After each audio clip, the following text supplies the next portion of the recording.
Chapter 22 The Tiger Rising. You out in the woods with that girl again? His father asked as soon as Rob stepped into the room. Yes, sir, said Rob. Look over here, son. His father was standing by Rob's bed. Sir? Said Rob.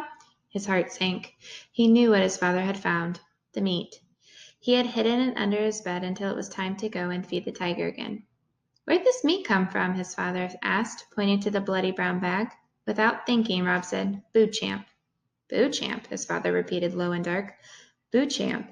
He can't hardly pay me enough to get by, and now he's giving us this rotten meat. He thinks I ain't man enough to put meat on our table. Rob wanted to say something, but when he thought of Boocham, he held his tongue. I ought to teach him a lesson, his father said. The cords in his neck stood out like twigs. He kicked the bag of meat. I ought to, he said, making me work for less than nothing and giving us rotten meat. He went and stood in front of the gun case. He didn't unlock it. He just stood and stared and cracked his knuckles. Daddy, said Rob. But he couldn't think of anything to say after that. His mother had known how to calm his father. She would put her hand on his arm and say his name in a soft, reproachable voice, and that would be enough. But Rob didn't know how to do those things. He stood there for a minute more, and then he walked over to his bed and grabbed a piece of wood and a knife.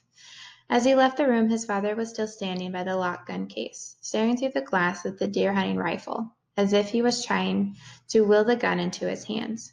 Rob walked to the Kentucky Star sign. He sat down underneath it and leaned up against one of the cold, damp poles and stared at the work on the wood.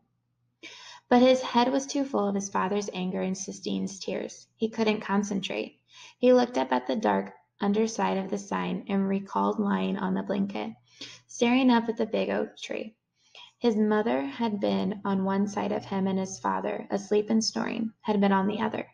He remembered that his mother had taken hold of his hand and pointed up at the sun shining through the leaves of the tree and said, Look, Rob, I have never in my life seen a prettier color of green. Ain't it perfect? Yes, ma'am, he said, staring at the leaves. It looks like an original green. The first one God ever thought of.